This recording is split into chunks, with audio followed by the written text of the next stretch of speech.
যে দেশের প্রধানমন্ত্রী হিন্দু, যে দেশের রাষ্ট্রপতি হিন্দু, যে দেশের সুপ্রিম কোর্টের চিফ জাস্টিস হিন্দু, সেই দেশে যদি হিন্দু খাত নেমে তাহলে তো নরেন্দ্র মোদীর আগে কান ধরে ক্ষমা চেয়ে পদত্যাগ করা উচিত। বাংলায় বিজেপি এই হিন্দু মুসলিম রাজনীতি করে, পোলারাইজেশনের রাজনীতি করে একটা জায়গায় চলে গেছিল। কিন্তু হিন্দুরা ভাবছিল যে হিন্দু ধর্মকে বাঁচানোর জন্য Narendra Modi number one, BJP number one, নইলে নাকি ধর্ম উঠে যাবে। কিন্তু এরা মগজ ধোলাই করছিল মানুষের। যে দেশের প্রধানমন্ত্রী হিন্দু, যে দেশের রাষ্ট্রপতি হিন্দু, যে দেশের সুপ্রিম কোর্টের চিফ জাস্টিস হিন্দু, যে দেশের 3টে আর্মির প্রধান, আর্মি, নেভি, এয়ারফোর্সের প্রধান হিন্দু, যে দেশে 80% মানুষ হিন্দু, সেই দেশে যদি হিন্দু খাত নেমে তাহলে তো নরেন্দ্র মোদীর আগে কান ধরে ক্ষমা চেয়ে পদত্যাগ করা উচিত। এগুলো ভোটের রাজনীতি, এগুলো ভোটের ন্যারেটিভ।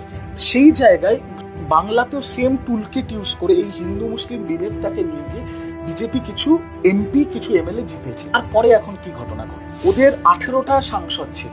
আমি যদি শুভেন্দু অধিকারী বাবাকে ধরি তাহলে 20টা সাংসদ ছিল। সেটা এই ভোটে নেমে 12তে চলে এসছে। 77টা বিধায়ক ছিল, 1 ডজন এমএলএ ছেড়ে চলে গেছে। এখন বিজেপির অফিসিয়াল নাম্বার 65। এই যে বিজেপি আর নরেন্দ্র মোদীর এই যে ধর্মের ট্যাবলেট না, এটা মানুষ খাচ্ছে। মানুষ বুঝে গেছে ধর্মের নামে বোকা বানিয়ে যাওয়া ভোট নেওয়া নিয়ে নিচ্ছে। একদিকে পেট্রোলের দাম বাড়ছে, একদিকে ওষুধের দাম বাড়ছে, একদিকে সব কিছুর দাম বাড়ছে। সেই অনুযায়ী আপনি যদি চাকরি করেন, কোথায় আপনার স্যালারি বাড়ছে না, কিন্তু আপনার এক্সপেন্ডিচার বাড়ছে, সবকিছু বাড়ছে। আর তারপরে ধর্ম করলে তো হবে না। ধর্মেতে যদি পেট ভরতো তাহলে আমি আপনাকে বলছি রিজু দত্ত রাজনীতি ছেড়ে দিয়ে রোজ সকালে ধূপকাঠি নিয়ে ঠাকুরের সামনে বসে যেত।